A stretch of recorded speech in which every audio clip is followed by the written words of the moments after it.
Hello, everyone on LinkedIn, Facebook, YouTube, Twitter. I don't know if we're live on Twitter now or not because they just lost the Periscope thing. Having to learn technology has I don't know half the words that come out of my mouth anymore, like Periscope. But if we're not live on Twitter, you might be watching this on Twitter after the live, and as well as on Instagram and anywhere else that this might be broadcast. So welcome. Thank you for being here. And we've already got some people in here. Hello, Juanita. How are ya? So thanks for being here. So we have a very special guest on this WaterCooler Wednesday. Ally Ciruolo.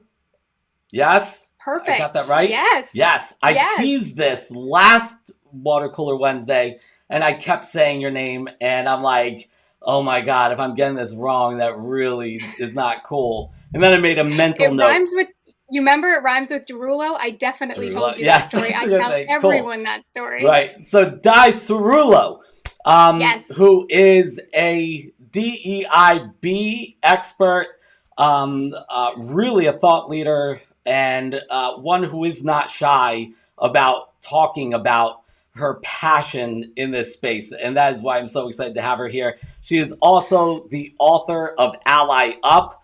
I'm going to dive a little bit deeper into her credentials from the real source here. Ally is she got into the field of diversity, equity, inclusion, and belonging, and hopefully we can dive into what each of those mean a little bit more, because she was angry. Ally grew up in foster care as a ward of the state of Massachusetts, being told one thing about our values, but seeing an entirely different story when it came to how to deal with systemic inequality and inequity, something we see a lot in the work environment. The older Ally got, the more people she found identifying with that invisibleness, that they were here but not whole, quietly trying to assimilate to the dominant culture, but always unable to do so without trading away a piece of themselves. That's powerful. This is the fight that that still drives her today. When obtaining a degree in this field, specifically in gender, race, and class studies, she rose quickly as a leader to her peers. Ally organized educational opportunities, speaking engagements, and social justice space for others to grow and self-educate in, including a luncheon with Dr. Jane Goodall. That's cool. That's the chimpanzee lady. Yes. Right? That's cool. Yes. Ally completed internships with the Atlanta Child Advocacy Center as an advocate for transitioning youth from foster care to adulthood, and the statewide Independent Living Council as a researcher for inclusion in the differently enabled community. After graduation, Ally worked for big names in biotech, including Dana-Farber Cancer Institute, the Broad Institute, Harvard Medical School, and others as a people ops facilitator. In 2016, Ally started her own consulting practice, and since then, she has worked to educate leaders, allies, which is a word we're going to be talking a lot about, abolitionists, and advocates. There's so much just in this that I want to ask you about. So we're going to come back to a lot of this. And advocates on inclusion in the big name tech and biotech spheres, including those at top Fortune 500 companies. Ally is a white Hispanic queer mom of two, and she is the head of inclusion at Jam, a Boston-based tech team working in blockchain, influencers, and NFTs. Wow. Did you know you were that impressive? I didn't. I was just hearing you read it. I was like, oh, wow. That is kind of, when you say it like that, it sounds more serious than it is. Well, we are so glad to have you here. So thank you for being here. Thanks. Thank you. All right. Now we got to get into this, but before we start with the old interview thing, we've got our 6 and 60, which I thought I warned Ally about, but maybe I didn't from the look on her face right before we got on this call. I'm ready. But if it's something that can make her uncomfortable, then I'm cool with that, because I don't really know what can make you uncomfortable. Maybe that should be one of the questions. Yeah. As you will all learn in this interview, Di is incredibly dynamic and speaks her mind, which is refreshing. All right, are you ready for this? Yes, hit me. Let's go. All right, 6 in 60. Di, we talk about diversity, equity, inclusion, belonging. That's a lot of alphabet soup for people who are just exposed to this space. If you had to sum up the alphabet soup with one word, what would it be? Inclusion. I would pick inclusion first. I would say that the thing that we are working toward is not necessarily diversity per se, not necessarily certain things per se, except for inclusion. Vernee Myers likes to say that diversity is being invited to the dance, and inclusion is being asked to dance. So, awesome. Or invited to the party, asked. You know, it's 60 seconds for all of these questions, right? Who was your favorite? Oh my gosh, no. Who was your favorite boss of all time? Best character trait? Oh, my favorite boss of all time? God, I don't know. Probably I worked for James Bradner for a long time, and he is absolutely hysterical, and he's a genius, and he's my favorite, probably. Not counting my current boss. Di is out of town now, but so it was nice having you. Thank you so much. We're gonna go through the rest of them. Quick question, quick rapid fire. 2020 was tough, but also introduced a lot of changes in society. Best thing to come out of 2020? Best thing to come out of 2020 was that people realized they had a part to play in this inclusion story, in this social justice movement. That's nice. The best thing that came out of it. You speak your mind. One controversial or unpopular opinion you hold? I think pineapple belongs on pizza. Love that. That is not controversial here. I'm a cis white male, if I have the vernacular right. Give me one reason I should care about diversity. Because it affects you. Having space be there for everybody impacts you. It impacts everybody, because their cis white male isn't the only thing that you are. You have a lot of other things going on, right? You have neurodivergency potentially at play. You have all kinds of things that you have at your intersections, which you are going to need allies in when you deal in your own workforces and when you extend inclusion to everybody in your own workspace. That's why. Nice. Space for you is space for everyone. And questions, I love you. Question 6. Okay. You're filled with passion and energy. Tell us one thing you do to recharge. Oh my God. So my whole bedroom, I have turned it into a sanctuary, and it's just like an oasis of Enya when you walk into my room. So that's what I do to recharge. Like Enya. I just shut the door and lock it. Whatever it takes. It depends on the day. Sometimes it's angry music. Sometimes it's, I love that. It is what it is. I love that. Okay, great. So you failed the test, but I did fail. I apologize. It's the ADHD. Right. So that you left that out of your bio. That's one thing we do have in common. Our neurodiversity that we both have ADHD. So I probably should have given you untimed testing. So that's So we'll give it to you. 60 seconds per question, and I was like, I can't believe I got that out in 60 seconds. See, I don't read the directions. That's true. That's true. I will take fault for that. That's true. But they were awesome answers, because they introduced a lot more questions, which is great. Yes. But before we get into all of that, I want to know, and I think everybody watching wants to know, why this space? How did you get here? And specifically, if you could share your origin story with us, that would be really, really cool. From now on, that's how we call my childhood. We call it my origin story. That forever. I need everybody's comments about what my walking song should be while we talk about my origin story. Yes. All right, so I was born in Massachusetts, and I was basically, I entered into the foster care system pretty early. My parents couldn't take care of me. So by the age of 3, I was kind of in the system permanently, going from space to space. And the thing about trauma is you learn to be almost psychic when it comes to the things you need to know about people and the things you need to think about people to gauge your own safety. So that was growing in me around the same time that it was crashing into social justice awareness at the age of 14, I guess I would say. So suddenly all of my music, all of my poetry, all of the things that I was pulling into my life were things that were about people from the outside, the way I was on the outside. Because people will tell you, what life is and explain what life is, but it's always very much from their perspective. And if they aren't impacted in the same way as you will run into different barriers that perhaps they did not run into themselves. Mm-hmm. So I had that opportunity to continue running into these societal barriers over the grand scheme of time in my origin story, as you so awesomely call it. And I eventually, when I aged out of foster care, I became homeless, and I ended up having to move to Atlanta, where I had a few friends living at the time. I took my laundry basket full of stuff, as I like to say, my worldly goods, and moved across the country to Atlanta. And the culture there was so much different than everything I had experienced to that point in Boston. It was so much more diverse and so much more, I don't want to say like just, Atlanta is an amazing place, especially the city of Atlanta itself.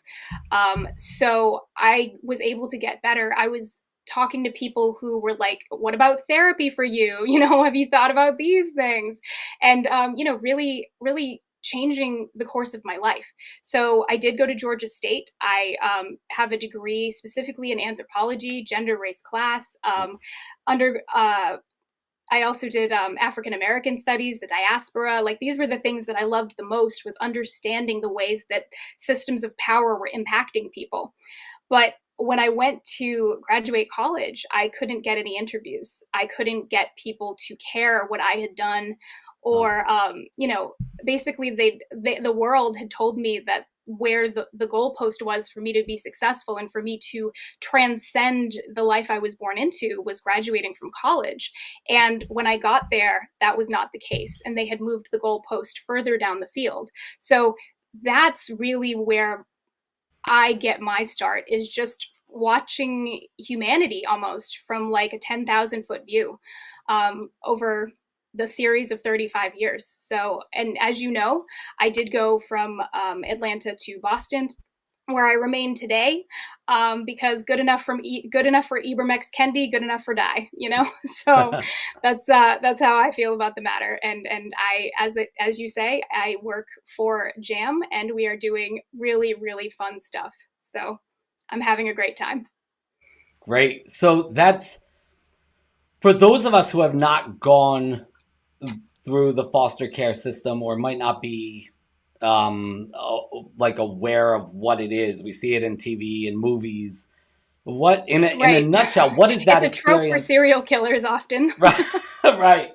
What is that experience like? Is it just not having a place that affected you so strongly, or? No. So foster care for me, and I want to just start by saying it's very important that I only talk about my story in foster care, regardless of whether I know other people's stories of foster care, because when you grow up in a trauma situation, people's stories are all they have. So it's incredibly important that I only speak about my specific story. So my specific story was that when I was 3, I was living with my birth mother. My birth father had already been removed from our home by the police a number of times. My birth mother was living with my youngest brother's father. He was a child molester. I will not get too deep into any of that, but basically I was removed from that home and placed into foster care, emergency foster care, almost permanently from the time that I was 3. Wow. So it was that loss of having a support system, having parents. We like to call it the madre wound. It's just like the loss of your mother, the loss of your identity, the loss of your that whatever is at your root chakra, right? That loss of that. And when you go into foster care, you are running into adults that perhaps maybe should not be in that space, especially in the 90s. In the 90s, when I was coming up, it was more about people doing it for the money or the extra income or any of that sort of thing. Add on a couple more kids. It's not we didn't think about child children and childcare, especially the way we think about it today, which I don't mean to excuse any of the things that happened, because obviously that's not the case. It's just that even then, if you can imagine how much worse it would be versus how we think about foster care now, which is to say we don't think about it at all. If you can imagine even less of that in the 90s, people were very easily convinced that children who were discarded had some role to play in their own suffering. And in the 90s, people were very easy to convince of that. And sort of that was impacting me as well, because my worthiness as a child, my worthiness to be loved, all of those things were the things that were being impacted by the foster care experience, and by being constantly told, you're too big, you're too loud, you need to be smaller, be grateful, things could be worse for you, any of those sorts of things, constantly a barrage of those things. So over my adulthood, it was a great unlearning process about who I am and what that means. And it had always very much been impacted by outsiders and outer narratives. But now I have to think about what it means for me, and what it all is as an adult for me. And then also for my kids, then I now have, what does it mean for my children? And what do I want to pass on? It's a tremendous amount of things to consider when we talk about the foster care system.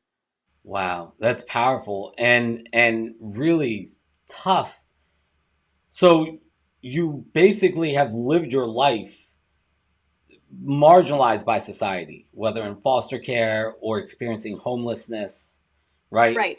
And we got into this really interesting conversation when we talked privately about the way that you show up white or lighter skin, right? So you're Hispanic, right? You're queer, right? You say this is what we said in your bio. So you have these elements that we all understand as diverse.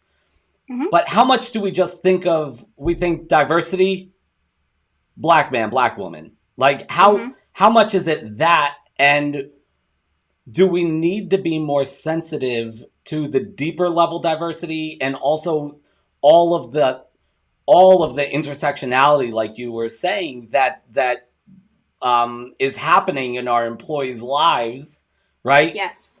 Is that something that's lacking right now in the narrative or in the way that we're doing diversity? Yes. So I would say anti-Blackness is prevalent in workforces today. So anti-racism, therefore, is always going to be, until we aren't here anymore, is always going to be the house that is the most on fire. It is the thing that we all need to focus on. It is the thing that we need to be the system we need to be tearing down and creating more space around. Now, is that the entire conversation? Absolutely not. It's, as I say, it's the house that's on fire. It's the most important thing. It's the safety issue. So that, yes, of course, that's the focus. And of course, it's people aren't thinking about inclusion in the right way when they only focus on that one specific thing. And that's not even the Black community that wants that. That's the way the outer narrative thinks about the work of diversity and inclusion.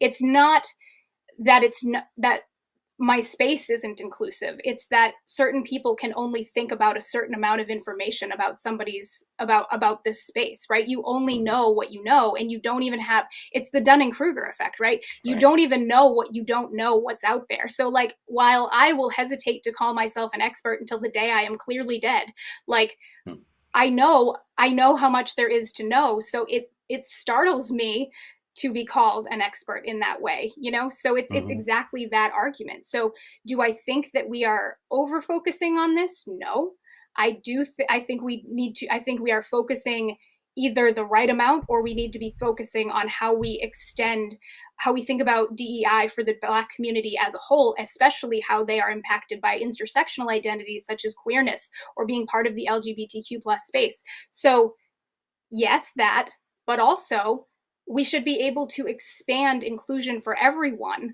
by breaking down these systemic barriers. It's like, I can think more, I can talk about anti-racism and just sort of inclusion and DEI. And then in that same space, once I've made enough space there, I can talk about every other community as well. So the neurodiverse, all other impacted identities living within your workforce. So it's just it's the safety issue. It's important, and it's like we should all have it figured out. And also there's everything else in this space that we need to think about and start talking about. So that's why my work starts at like level 0, because I need people to understand that there is so much more here, and they are not even like level setting at bare minimum. So it's like, let's go together. Like, let's figure out what you don't know, get off the sidelines, get the education, and go together. So yeah. So, yes, but here's why, right? So yes, but is my answer to your question. Right, but it takes a lot of nuance and a lot of it takes education. That nuance, yes. Right? And we want to just say, we need to set a quota because there aren't enough people with darker skin in this environment. And what I found is that blows back even on Black people, because being Black in America is not just a skin tone, right? And so I've had conversations with people where they're looking to hire more Black people, but they want them to fit exactly into their predominantly white culture, right? So they're really just looking at skin tone, as opposed to diversity of experience and culture and things like that. Yes. So that too. Okay. You cannot, it does you no good to bring people in and try to change them into your culture. However good you think your culture is, that's not how we think about inclusion. The way that this works is they add value into your team with whatever they bring to the table. So that is what inclusion is. Bringing people in that look different than you and forcing them to be what you already are is not inclusion. That is not how you need to be thinking about this. That is nothing but checking boxes. And that's why your attrition is so high, especially when it comes to your BIPOC employees. Yeah. Okay. Right. And that goes back to you saying, if you had to sum it up in a word, it would be the inclusion piece, right? Inclusion. Belonging is part of inclusion. Diversity is part of inclusion. Equity is part of inclusion. I feel like inclusion is the umbrella. Right. The same way that queer is the umbrella. The same way that, right. neurodiverse is the umbrella. Right. Because if you have diversity, diversity you can have without inclusion, but it just means a revolving door. So right. When you have inclusion, that's when you have diversity. That's when you start getting diversity. When you aim for diversity, you never make it to inclusion. You got to go the other way. You will I can't even tell you. How bad an idea is bringing underrepresented communities in and traditionally marginalized communities in, and trying to make that fit, because the gap between where they need to show up and where they are is tremendous. Just because it seems easy to you to assimilate to white culture does not mean it's easy to everyone. And we should all have to do that in order to be considered professional. That's a gross white supremacist narrative, Right. So does this mean that we have to redefine what things like professionalism looks like, or is it absolutely? So it's not okay to say, no, these are the standards, this is what we call professionalism, and therefore anybody can do that, because a white kid doesn't grow up being having professionalism, right? So what's okay? So I live in tech. I'm going to give you an example. I like to say that the closer you look to Mark Zuckerberg, the less qualifications and the less traditional education you need to have to be considered qualified to be in the room and be at the table, right? Mm-hmm. The farther away from that you go, the exact opposite thing starts happening down the line. That's the more education you need.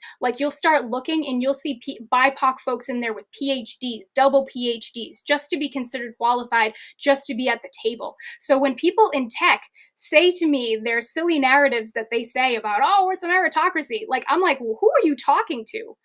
Like, that's the thing. Like, that's how we need to think about this. So professionalism is exactly set on the same exact standard. That's why it bumps into things like people's hair, people's clothing, it's exactly the thing that annoys me about LinkedIn is this narrative of we need to be professional, and then you've got all these people out there running around telling specifically BIPOC people, specifically BIPOC women, what's professional, right? Like, you don't see that on posts where a white man, a cis white man, might be commenting about how happy he is about, you know, his wife or his girlfriend or whatever, right? Like, when it upholds your narrative that you expect, it's totally fine there. But if it's anything outside of that, it's unprofessional and it's outside the standard, and we need to uphold the decorum of LinkedIn. It's like, y'all, like, this is why this isn't working.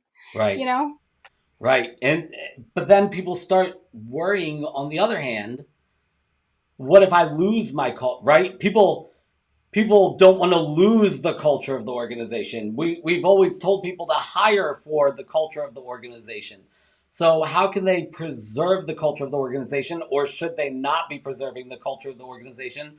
Or are we misunderstanding what it means to have right? I think we're misunderstanding what culture means, but I think you're right. But I think, honestly, culture changes over time. All cultures change over time. If you think about words that we have used that change over time, it all changes. It's a living, breathing thing, because it's talking about people. It's describing your people. So the idea that culture should be this thing that you've nailed down in your founding documents, and it's just going to be this, and it's going to be these foosball tables, and it's going to be hot tub parties, which is something I've literally seen in job descriptions. I haven't seen that culture. Like, right? Can't get anybody to apply to that, but we have hot tub parties. I cannot even sometimes. But it's got to be in the tech culture. No comment. Your culture is something that changes over time, and bringing people in changes your culture, and it should, and you should let it. It should not be something that you are holding on to so rigidly that it can't move and it can't grow. Because when your company can't grow and your culture can't grow and your people can't grow, guess what starts to happen? Then you have attrition, right. Then people are leaving, then, you know, you're barring the door to keep people in, like literally what we have happening now. Like, I can't sometimes, you know? Right. And you're changing. If you're not changing inside the organization, well, as we just saw, you know, going through 2020, the world is changing, and all 2020 did was accelerate that, right? Yes. So if you're not changing, then you're becoming irrelevant. Have done. Yes. That's right. Yeah. You're becoming irrelevant. That's absolutely right. I mean, if you think you cannot be, you know, disrupted by somebody who cares more about their clients or speaks more to their user base, I'd like to introduce you to Blockbuster, right? Like, that's what we're talking about. Like, adapt or die. Like, people are talking about this talent shortage, and realistically, we are having less of that problem at Jam. We are open. Yeah. We have 6 open roles, and we aren't noticing a labor shortage. We're noticing people are asking for things and caring about their lives and wanting to talk about balance between work and life and all of those things in a different way than they were before. And we're in a startup, so these are the things that we've been thinking about right along with them, right? So it's you have to adapt. You have to adapt and treat people like people. That's what it is. That's what it is. I love this. And if you are watching us live right now, I encourage you to ask your questions, even if you think they're stupid questions, even if you think they're insensitive questions. Like, let's have a real conversation about this, because I'm here. The problem is when we don't have a conversation about it, right? And I think there is that fear around that. But we do have a question here, which I think is really interesting. Do you think uniforms help with inclusion? Nope. Because is that why? So I could see the argument. Then everybody is the same, right? Everybody's included, but right. But making everybody the same doesn't make everybody the same, right? So like making everybody wear the same thing doesn't make everybody the same. It doesn't make their experiences the same. When we try to do these things that act as equalizers, right? We're trying to equalize, and we're trying to remove all of these things. It does not impact the overall narrative as much as it impacts the people who are already marginalized, already underrepresented, already historically excluded, right? That's what we see happen. So when you remove I'll give you an example. So sometimes people will tell me that they have a flat organization, right? Oh, we have a flat organization, you know, the CEO, everybody's on the same level. Okay, right? So on the one hand, maybe. But on the other hand, unless your office manager and your CEO get paid the same amount of money, do you have a flat organization, or do you have an organization that's based on comp? Like, so when we remove some of so when we go ahead and say we remove some of the systems or some of the, what do I want to say? Stuff that keeps people safe in people ops, right? When we remove those things because we think that they're slowing us down, all we're doing is making it easier for people to be, what do I want to say? Just not victimized necessarily, but, you know, preyed upon. It makes it harder for them to speak up. It makes it harder for them to report to anybody. Like that's what I hate to see. I mean, of course we shouldn't have policies for policy's sake or any of that, but like when we remove stuff because we think that it's going to equalize, what we normally end up doing is silencing and doing the exact opposite of what we had intended. Right. And I see that. And I see the argument for, you know, uniforms equalize everybody, and therefore people won't be discriminated against because of the type of clothing they arrive in, etc. But you're also making everybody an automaton. It's a lot like what we used to say, you know, leave your baggage at the door. And I think today we don't say that to the same extent. Because we value authenticity. And people and we standardize uniforms to men. Like we don't even not even the fact that like not even the fact that we don't include anybody else that has any other like type of physical thing where they would need the uniform to be different. We literally haven't even extended into changing uniforms that will fit like a more femme body. That's what I'm going to say. More femme body versus a more mask body. We are traditionally, we say unisex, but what we mean is, you know, men or, you know, masks. Right. So like every femme on earth knows that. Like we aren't even, come on. When we say uniform, we don't really mean uniform. We mean you look more like us. And that is exactly what we're talking about in every other version of this across DEI. We need you to be more like us because we're not going to change. You can either come here and change to us or you can stay out. You know, that's what we talk about as we think about all of this in our workforces, right? Be like us. It's just the same argument in a different dress. Right. Yeah, let's be like us with no so with no diversity. That's the diversity. With no piece, diversity. Right? That's right. Yes. Right. And nobody wants that, and everybody's shocked at it. You know, like really? Right. So I digress. Okay. I want to make sure that we visit this because you literally wrote the book on it, right? Hold up your book. Come on, I'm going to make you self-promote here. Yes. Okay. Yes. I literally, this is my name on the book. I know. It's right there on the book. Crazy. Ally I saw it on Amazon. I almost passed out. You're an author. I know it. That's awesome. I know, That's awesome. Apparently. And I still tell people I'm not a writer. You are. You had to convince yourself you were enough to write. I had to convince myself. No, I did not want to write that book. I did everything in my power not to write it. Anyway, please continue. As a fellow person with ADHD, I've got to say that is a huge accomplishment. My marketing team has been working on me for like probably 3 months to just write one darn blog post. I'm like, I'm going to get to it. I'm going to get to it. So, so this is, so I want to ask you about allyship. This is my wife. Yes. Hi, Rachel. She never gets on here. So she doesn't support me. So that's a joke. So When we talk about allyship, first of all, what is it? What does it look like? So my version of allyship is people understanding that every single person on earth is going to need to know the issues and the things at stake for an impacted identity that they are not a part of.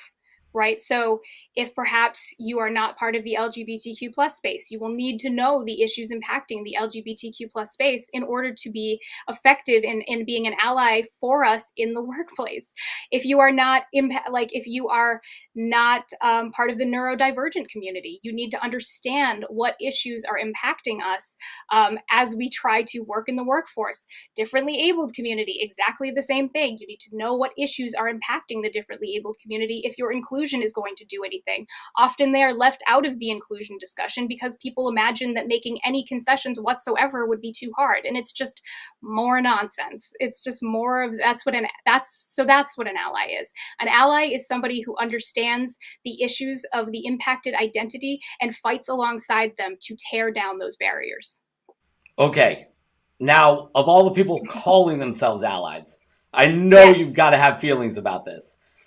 Because a lot of us label ourselves as allies. And, around the time with George Floyd, I saw a lot of messaging about, if you don't call yourself an ally of XYZ, or if you call yourself an ally, then you, and it really made me, as somebody who does identify as an ally, really think, well, am I an ally? So what does it mean to be an ally? Like, what is it in the sense of why can't I just call myself an ally and say, yep, I support all these things and be an ally? So when I wrote the book, Ally Up, I was very clear that I am using ally as a verb, not a noun, not an identity.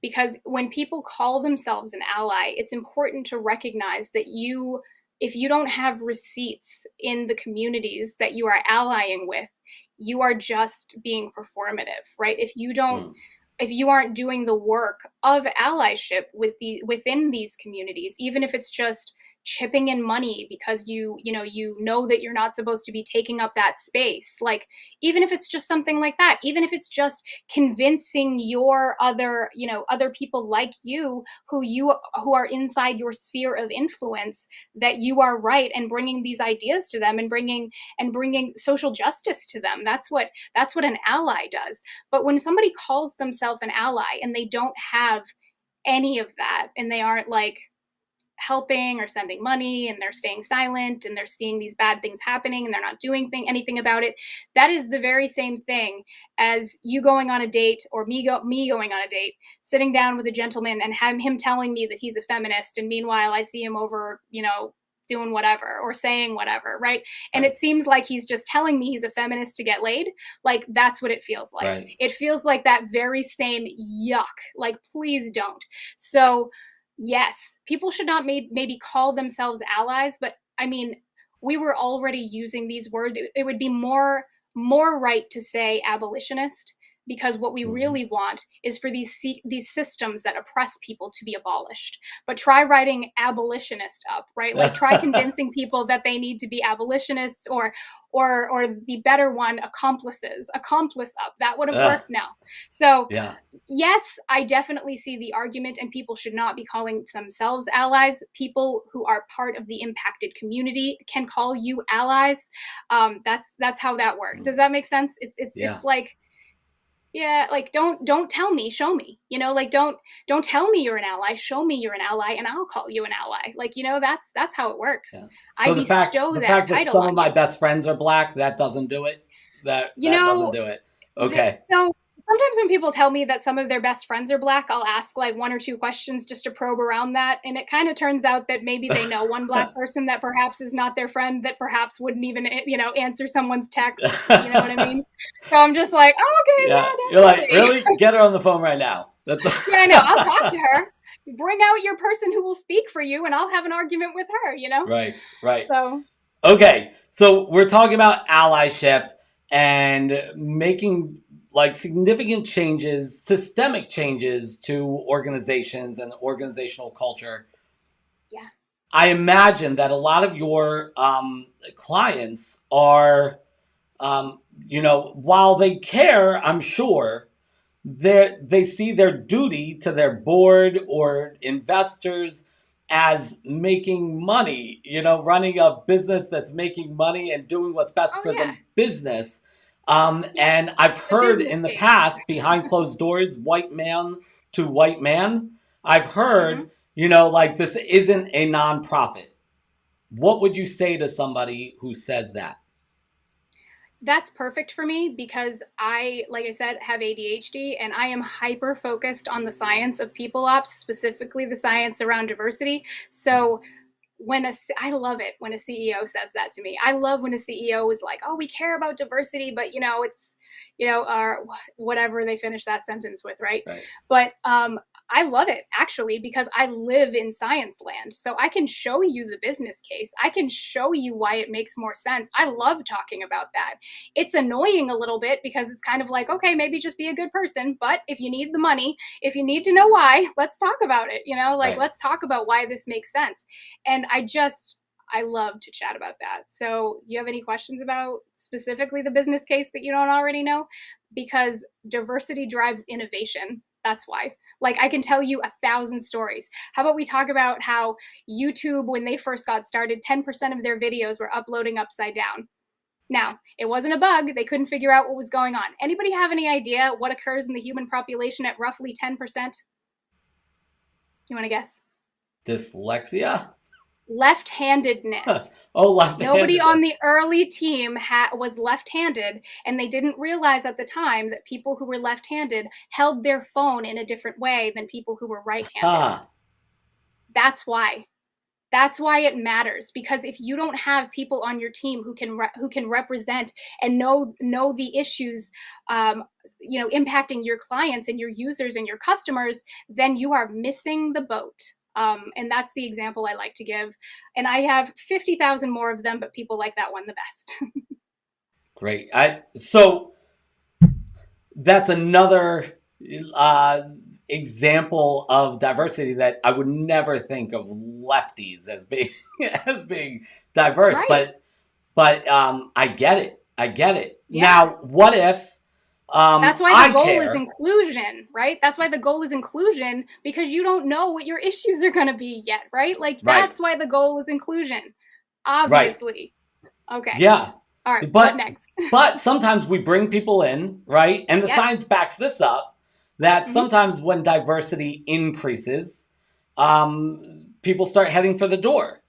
And people that are part of the majority currently start feeling threatened maybe, or feeling like there's some sort of quota in place, that people are being promoted instead of me, that this place is changing and nobody likes change, even when it's positive change, which is crazy. But so you do see increased turnover sometimes when diversity increases.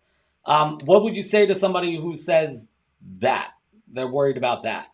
So the science suggests that the more diverse a team, the more work people have to do to be understood and to communicate effectively. So what it actually does is it creates people get smarter. Your team gets smarter because everybody has to go through more effort to communicate with one another. And in fact, what's happening is you don't have these things like echo chambers happening. You don't have these bad ideas happening. So sometimes when people are saying, oh, I lost Ted, Ted didn't like that we brought on Jason. And it's like, bye, Ted.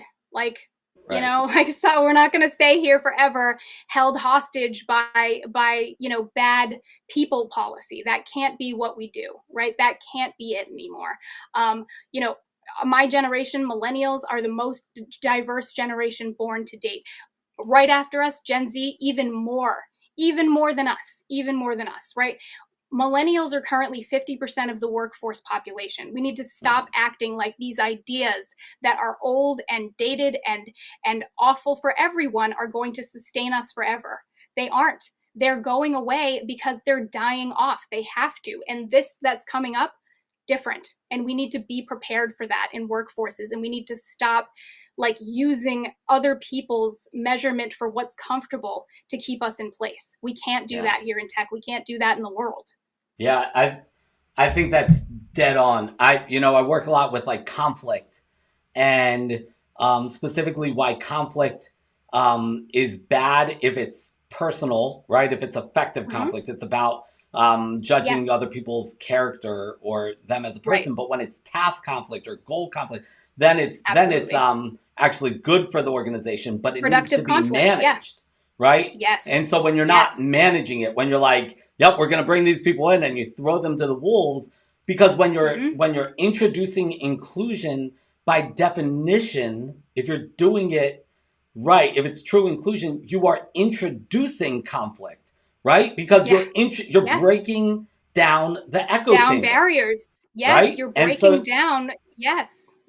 Right. So then when that happens, people are going to feel really threatened if it's not managed, because then it will turn to this effective or personal conflict. But because one tends to follow the other. But if you manage it and you make it a safe space, I think you can really make a difference. So I love that. Psychological safety is very important on teams. It's one of the highest known predictors of success. So absolutely, that's correct. Yep. Right, and if people, it needs to be managed. But that's why people ops people are the hardest to find right now, because all of that needs to be managed. All of that needs to be considered. The way you think about the future of your workforce needs to be considered by a people ops person. So like, here we are. Right now, so we have a really good question here, which is how do you put the systems in place after you've done your research for different groups and you wanna promote inclusion without coming across as being inauthentic? I think that's a great question, because we know that building more diversity and inclusion can look good, right, for the business. There's a reason why all these organizations put more diversity in their ads and tell everybody what they're doing and whatever. It's not because they're so proud of themselves. They're trying to impress us. So how do you do that and remain authentic? Make it seem like you're doing it for the right reasons. You work with the impacted people that this affects, right? Like it's very easy. Like, it's really just about working with the people on your team who are being impacted. Chat with them about what the issues are for the company. Okay. So like, this is the reason we do surveys, even though they're so ridiculous and hard, because we need to know what these issues are, right? We cannot just, like, especially small tech companies, I can't just go to one person that I know is having a problem and be like, Sally, I know this is specifically your issue, I have to be constantly thinking about places where adding more inclusion hopefully continues to grow more people strategy, right? So how do you seem... The way that you do it without seeming inauthentic is by partnering people who are being impacted and not maybe passing the mic, maybe any of those things, rather than just using the same stock photo of a Black woman on a computer that I saw across 3 different websites in tech. So, and people notice that. Those have been shared in my BIPOC tech communities. So we aren't doing it right yet, y'all. We aren't there yet. Got it. That's I think really vital to understand that you need to bring people into the decision making. We know in change management anyway, if you don't bring people into the conversation, that's a problem, right? You have to bring people into the conversation and make them a part of it. Otherwise, you're sort of authoritatively sort of demanding. You are acting as a white savior rather than as an ally. So a white savior comes into a space, assumes no work has been done, and says, hello, impacted people, I am here now. I will be changing things for you. You may all line up and thank me, right? That is a white savior. And that's the thing. That's the reason why that doesn't do anybody any good. So what we should be doing instead is going to the places where these conversations are being had, work with people who are part of these impacted identities and figure out what work we have to do, what our pain points are in our own workforces, which this is easy stuff. These are, if we considered these things business issues, we would know how to solve them. But we act as if they are not. And that is why we aren't solving them. And that's why we're not getting any farther. I love this. So we're getting short on time, but we need to bring you back for part 2. Because you can't just throw out a term like white savior and then say, all right, guys, thanks so much. Like, so white savior, if I'm understanding the term, and I don't know that I've heard this term in this context before, please talk a little bit more about that, because I think that people do this a lot. I think that I may have done this in the past. Where you know, as the white man or white woman, you swoop in and you're all about mentoring and like helping up to a point. Is that it? So mostly, how do I want to describe this? So I want to start off by saying, first of all, that I think that sometimes DEI has a marketing issue where sometimes we will say the word white and it will be thought of as synonymous with people who have light skin, you know, might identify as white and people and sort of these systems, right? Mm-hmm. So when we talk about systems and we say systems like white supremacy or white saviorism or any of those things, we are talking about capital W white. So those are your systems. But when we talk about people, we are using lowercase w white, people who happen to be white. That's a different thing. So I like to explain the difference right off the bat because I like people to be able to understand without feeling that initial, you know, like, oh, right. You know, that initial shame spiral, that initial, all of that is useless in the DEI space. It doesn't do anybody any good. And in fact, a lot of times it promotes toxicity. So I like to just, let's be done with that. Let's move forward. But when we talk about white saviors, yes, it is very much somebody who comes in and wants to be seen doing the work, but is not in fact doing the work. Or, like I said, they'll come into a space and act like no work has been done to this point and will basically center themselves and their stories as the defining narrative, because that's the way it goes, right? So they will come into a space for maybe BIPOC women or BIPOC mothers, and they will come in and they will, you know, just be like, well, my experience was this, and so therefore that can't be your experience. And you know, I have a black friend. You know, like that's a white savior. That's not anybody that's here to do anything but promote themselves. Mm-hmm. So it's very much the same with performative allyship. It's you know, hashtag Black Lives Matter, follow me on Twitter. You know, like that's right. What it is. You know, like that's a white savior. That's like not virtue doing signaling. Anything. That's virtue, exactly. Right. White saviors are virtue signaling. That's exactly it. And right. And that's the thing that makes us so crazy, because it's like there's so much work to be done. If you even put half of that effort that you're putting into promoting yourself around this issue into actual issues, we could already be done with this. Right. So that's why no white saviors. Thank you anyway. Okay. Come in and do the real work with us. Thank you for defining that. That's yes. Really powerful. Now, we've got time for like one more question, but, and if anybody has a question in the chats, wherever you're viewing us live, feel free to put them in now, so that we can tackle those before we log off here.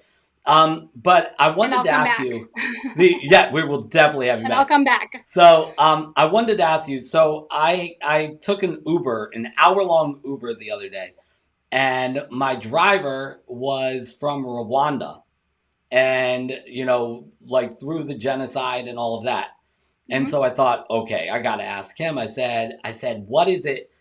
You know, where does all of this hatred come from? Where do we go from here? How do we fix this? And he said to me something really interesting. He said, you know, here in America, it's black and white.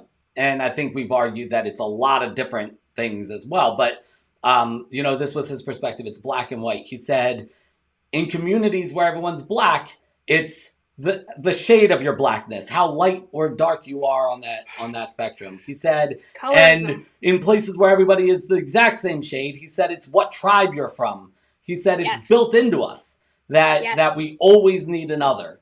And I said, so how do we solve this?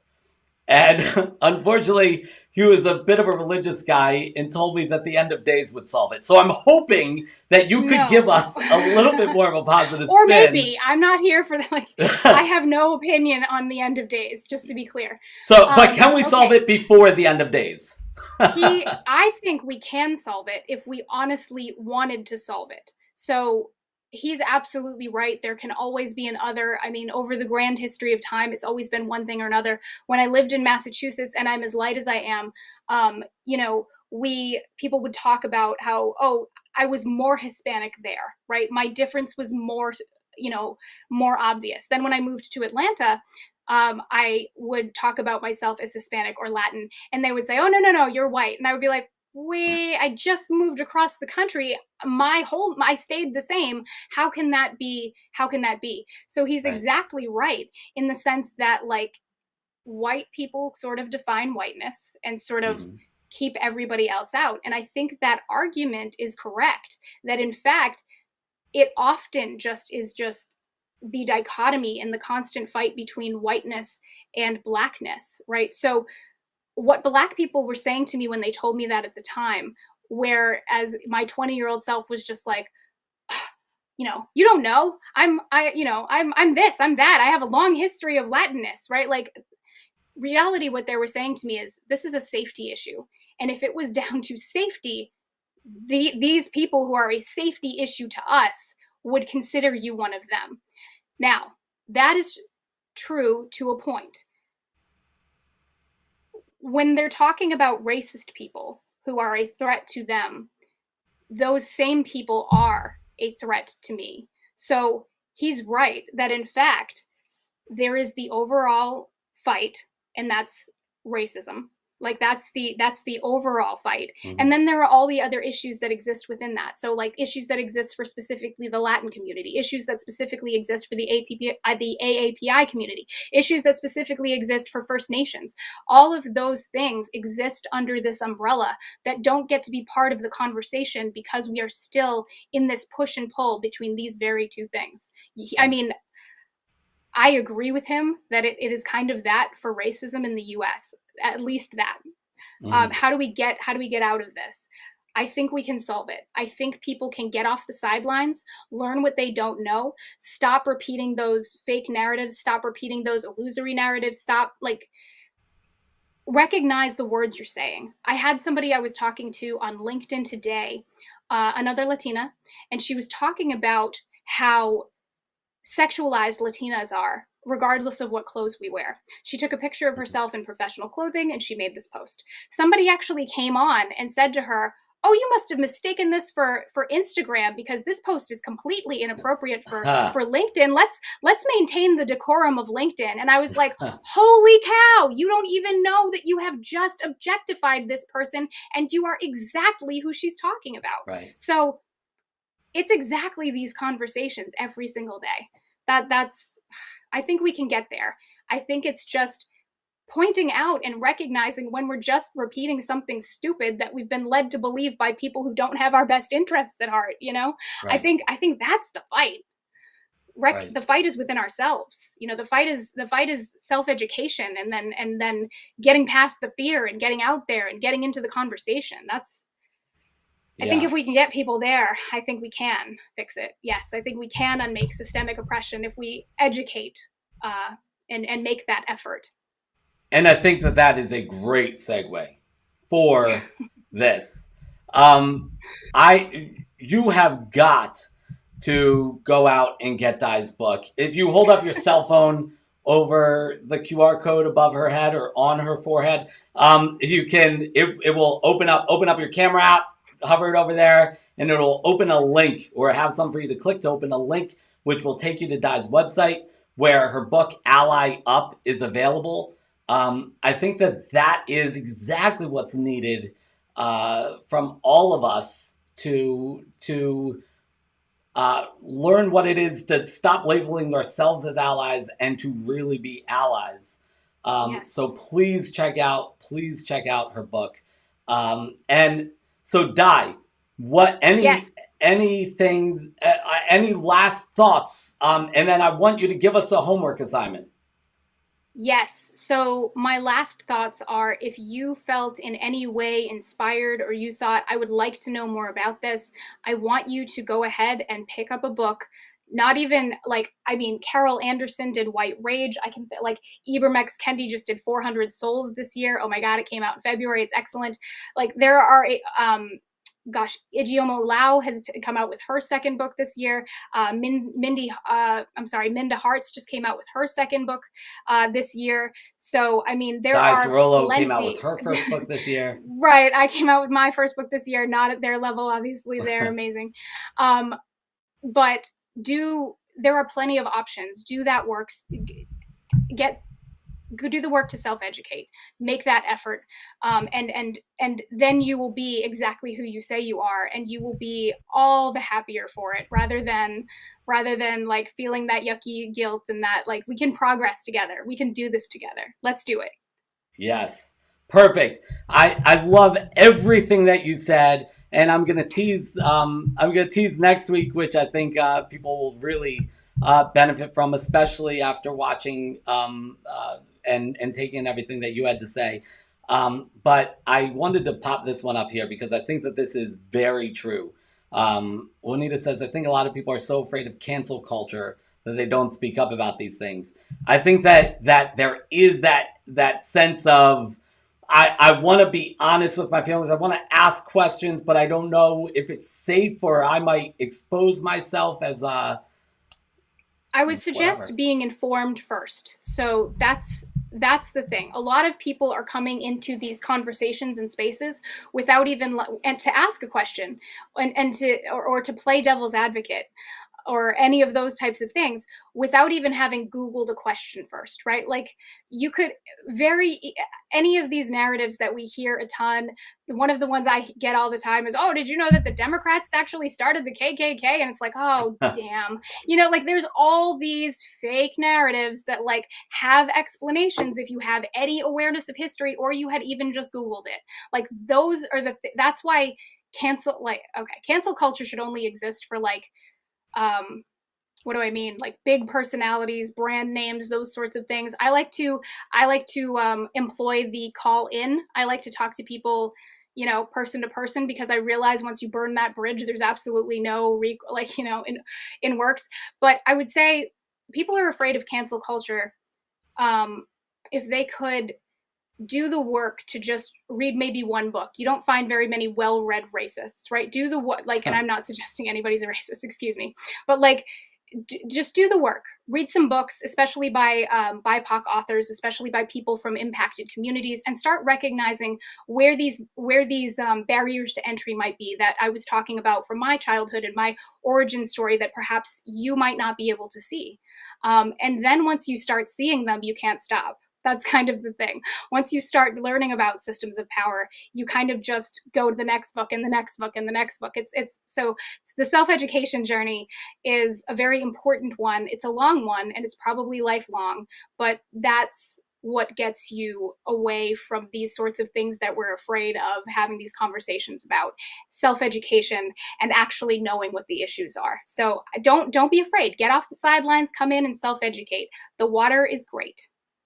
Nice. And please, if you have questions that you might feel uncomfortable asking, I hope that you recognize that Di is somebody who is somehow accessible, even though she's an author, speaker, consultant, professional, expert. Like, she's got all of these things. You heard the bio, but please, people should reach out to you, right? Are you available? Yes, yeah. Please do follow me on LinkedIn. You can tell I'm that right Ally Up Ciruolo because I've got my pride flag even in my name, just so you know it's me. And I'm also on Twitter. I don't use it so much because of the ADHD. I can't think a coherent thought in that amount of characters.